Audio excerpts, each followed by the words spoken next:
Hi guys, good morning. So it's Sunday morning and I'm just getting back in from church.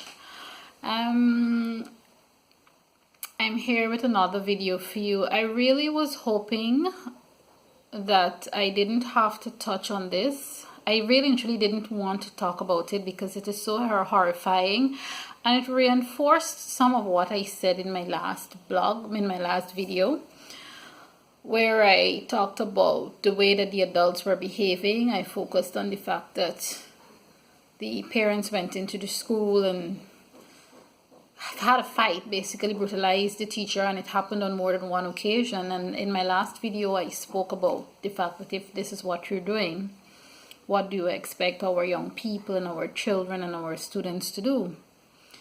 And lo and behold, I'm not going to act as though this is the first time this is happening or we have not seen school fights before. But it seems as though we're now on a next level. During last week, that's why I said it was ventilated. So it has been ventilated about so much. But a couple of persons messaged me and asked me, because I didn't even say anything specifically about that on social media, on Facebook, on my Facebook page. I talked about the fact that, look, if this is what if the adults are brawling loud and proud, what do you expect the younger people to do? But it really was horrifying for me to watch. I try not to look at these things because, as I said, I believe when we constantly look at things like that, we become immune to it. And for those of you who you don't know as yet what I'm speaking of, I'm talking about the fight in Linden with the two girls from the Linden Foundation School, I think it was, and the third girl plunged what you're calling a Rambo knife into her back. Now, I spoke to a couple of colleagues of mine at work, and we were talking about the I feel bad to even call it an incident because it's more than that. It really was something horrific. I spoke to a couple of colleagues of mine, and I kept coming back to my question is, at 15 years old or at 14 years old, where do you get that kind of rage from, that sort of rage from? As much as I did say in my last video, well, if the adults behave in a certain manner, the children will follow suit. But I'm at a loss. I don't understand. You have to pick this knife up, hold it, and stab it.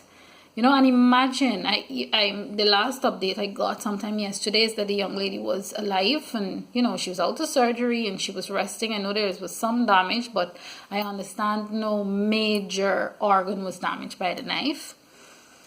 It's a lot of things surrounding it, because even the young people who were there, the other young ones who were there egging on the fight, I know after the knife came out and the knife was, she stabbed, her schoolmate with a knife, the others ran. But it's not just them running away. Some of them will be traumatized, like it or not, because we don't all have the same mental capacity.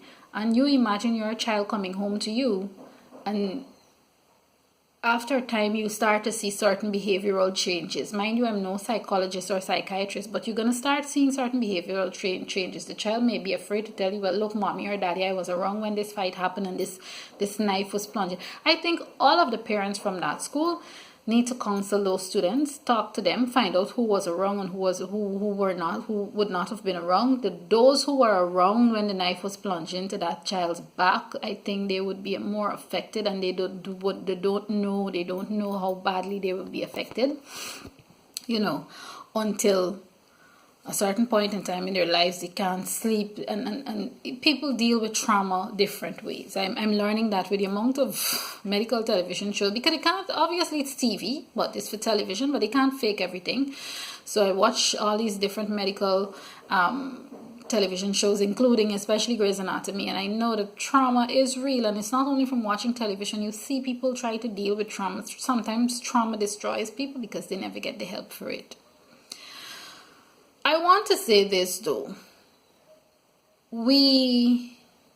Every time something like this happens and other things, we jump up and we say, we need to get back to the world whereby the village raised the child.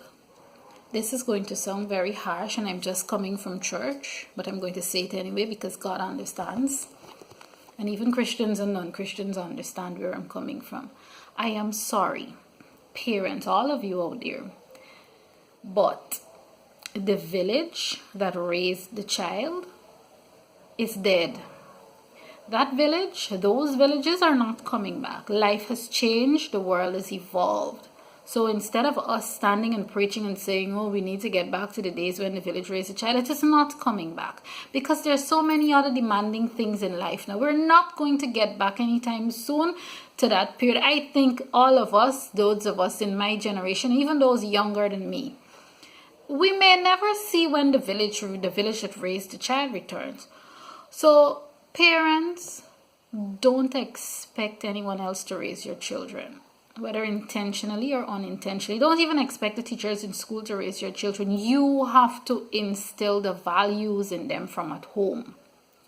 And if you're doing the wrong thing, trust and believe they will go outside and do the wrong thing. No one is going to help you raise your children.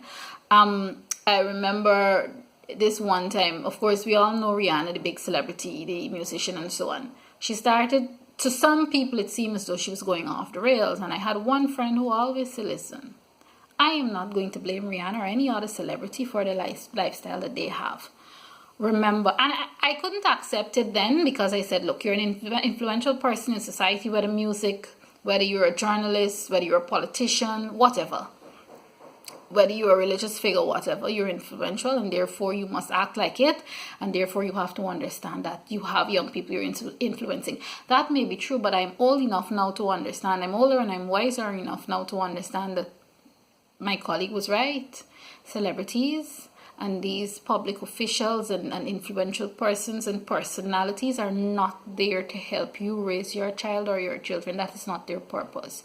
You have to instill the values from your child or children at home. Yes, we all like admirers and we all have admirers, but at the same time, these celebrities that we see are as admirers or as inspirational persons, if you cut them, the same color blood that run out of us will run out of them, because they're not invincible, they're not gods, they are human beings, and they will err, and they have their own lives to live, and some of them live their lives unapologetically. If you don't instill the correct values in your children at home, I am really sorry for you, because it's very small pickings for them to be influenced by now outside in the world in terms of good influences. So you have to train them at home.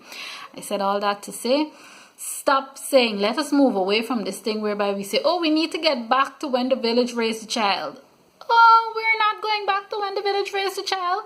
There's too much money chasing and too many bread and butter issues, and I don't blame the village, because if the village attempts to raise some of our children, the parents of those children now come to attack the village. So the world has changed. We have moved on. There is no village raising your children now. You have to raise your children. You make them. You are responsible for them until they become adults. And if you train them up the right way at home, I'm sorry. I know some children are trained, yes, and they go astray.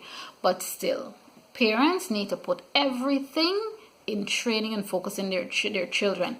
I was a little girl, from a very little girl. I mean, without her telling me, I heard my mother telling friends, listen, and, I'm going to talk it plain. Listen, when you make children, your life is not yours alone anymore.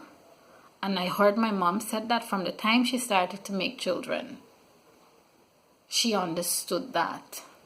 She understood that she was living for her children. Remember, this is a choice that you make. I am not a parent as yet, but I know when I get to that parental stage, I am going to try my best. I'm not going to be perfect, but I'm going to try my best to instill values in my child or children at home. And on that note, that is all I want to say for now on this vlog. We're coming to the end of January. This is the final week in January. Trust that you have gotten all that you wanted to achieved in this month. If not, you still have 11 more months of the year to get it done. And, I wish you all the best and continued success. And hopefully my next vlog, I can talk about some more of the positive things happening in our society without having to dwell on this kind of bad behavior. And as I said the last time, this airing of dirty laundry and so on. So until then, I'm going to say bye to you for now. Thanks for always tuning into my videos and watching my videos. I always remind you, please go. Don't just watch the video. Sound off in the comments. Let me hear what you think.